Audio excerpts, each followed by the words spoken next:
कि अब रतन टाटा के जाने के बाद क्या बाजार पर इसका प्रभाव पड़ेगा या फिर उनके जो संपत्ति है उसका लीगल वारिस कौन होगा और वही उत्तराधिकारी एक तरीके से बनेंगे। यानी कि 13 लोग जो है 13 लोग मिल करके डिसाइड करेंगे कि कौन चेयरमैन होगा और उनके बेसिस पे उन संपत्तियों का बंटवारा हो जाता है, इक्वली डिवाइड हो जाता है। अगर कोई विल नहीं है तो जो सिंगल है व्यक्ति तो उसके लिए विल करना जरूरी है। विल कैसे की जाती है? मैं सिंगल हूँ और मेरी शादी नहीं हुई है या किसी वजह से मैं डिवोर्स हो गया, सिंगल हूँ मैं, है ना, पावर ऑफ अटॉर्नी दे देते हैं और पावर ऑफ अटॉर्नी के साथ साथ विल कर देते हैं।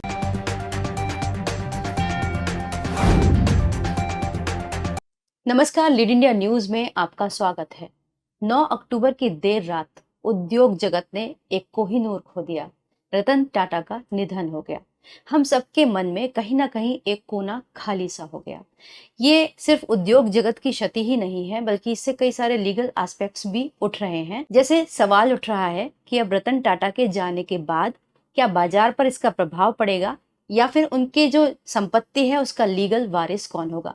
इस सब पर बात करने के लिए हमारे साथ लीड इंडिया के फाउंडर और सुप्रीम कोर्ट के एडवोकेट हैं। हम उनसे जानेंगे इन सब विषयों पे। नमस्कार सर, आपका बहुत बहुत स्वागत। नमस्कार सर, ये अपूर्णीय क्षति है। जी जी जी, जी। रतन टाटा के योगदान को कोई भी नकार नहीं सकता। बिल्कुल, लेकिन एक सबके मन में ये सवाल उठ रहा है कि उनका इतना सब कुछ जो है, जो उनकी संपत्ति है, उस संपत्ति का अब वारिस कौन होगा, क्योंकि वो अविवाहित थे, उनके अपने बच्चे तो थे भी नहीं।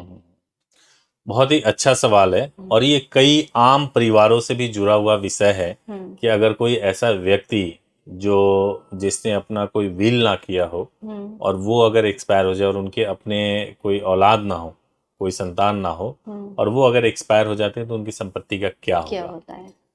मैं रतन टाटा वाले पॉइंट पे आके आपको बताऊंगा कि कैसे है। वैसे आमतौर से जो होता है, संपत्ति जो होता है वो लीगल हेयर्स को जाता है।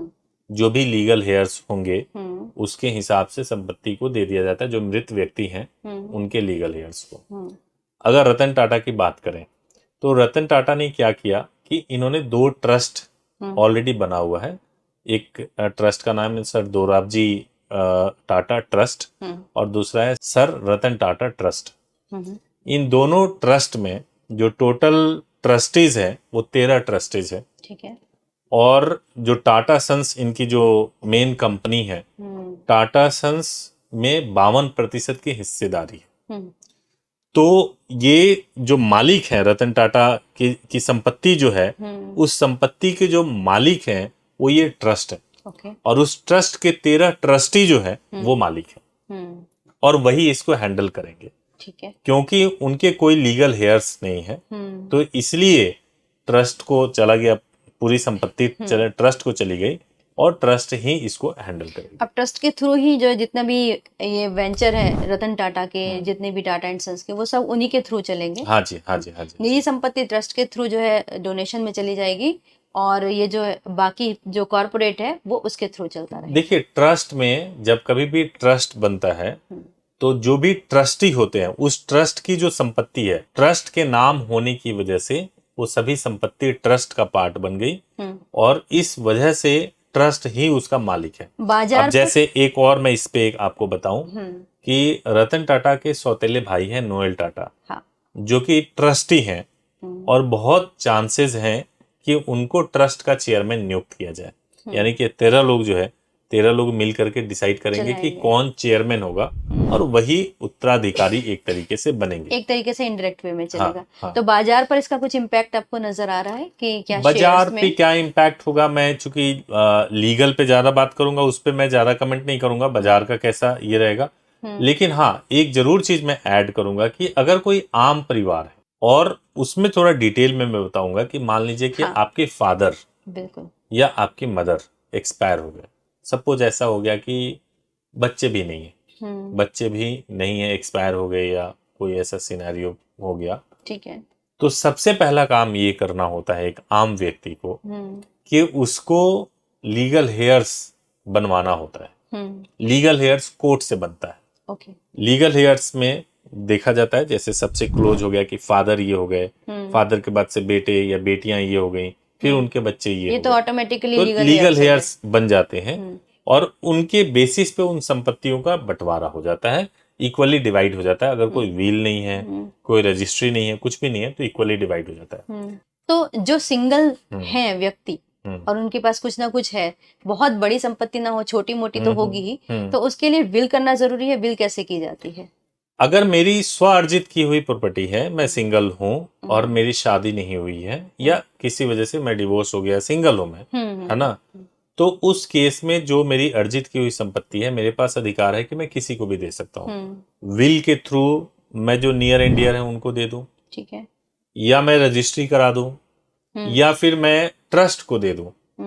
तो नॉर्मली लोग दो चीजें करते हैं, पावर ऑफ अटॉर्नी दे देते हैं और पावर ऑफ अटॉर्नी के साथ साथ विल कर देते हैं। पावर ऑफ अटॉर्नी का मतलब हुआ कि आपको ये अटॉर्नी दे दी गई कि आप इसकी देखभाल करो, बाय एंड सेल का राइट नहीं दिया गया, देखभाल करो, टेक केयर करो। प्लस विल बना के दे दिया कि जब मैं एक्सपायर हो जाऊंगी या हो जाऊंगा, उसके बाद से आप इसकी देखभाल, ये आपके नाम हो जाएगा। ठीक है ना। तो इसीलिए power of attorney supported by will normally चलता है इस तरह के सिचुएशन में। अदरवाइज आप ट्रस्ट को दे दो। ये तो हुई लीगल बात है, लेकिन इतनी बड़ी शख्सियत हैं रतन टाटा, आपकी नजर में क्या थे? एज ए आप भी एक एंटरप्रेन्योर हैं, आपका भी अपना एक व्यवसाय है, कारोबार है, आप उनसे कैसे प्रेरणा लेते हैं? देखिए, मैं आपको बताता हूँ कि मुझे ऐसा लगता है कि आप कोई भी काम करते हो, अगर आपके काम में हम्बलनेस नहीं है, डेडिकेशन नहीं है, हार्ड वर्क नहीं है, तो आपके पास संपत्ति कितना ही हो, आप व्यक्ति कैसे ही हो, अगर ये सारी चीजें नहीं है, तो फिर वो आप जीरो इंसान है। आप, मेरी नजर में आपकी कोई अहमियत नहीं है। रतन टाटा में से सभी लोग इसी चीज के लिए प्रेरित होते थे, मैं भी होता था, कि आखिरी सांस तक काम करना, अपने एम्प्लॉयज से मिलना, और हम्बलनेस, कोई ऐसा 86 ईयर में कोई ऐसा विवाद ना होना जिसमें लगे कि उन्होंने कुछ एंटी नेशन या कुछ ऐसा काम कर दिया हो, या कोई करप्शन का कोई ऐसा विवाद ना होना। तो ये अपने आप में बहुत बड़ी बात है, बहुत विरासत है, और बहुत बड़ी सीख है, और बहुत बड़ी क्षति भी है। बहुत बड़ा जीवन था उनका और बहुत बड़ी सीख भी देकर गए। लेकिन जैसे कि हमने कहा, कोहिनूर है, वो हमेशा भारत के ताज में तो सजे ही रहेंगे। Thank you so much sir. Thank you.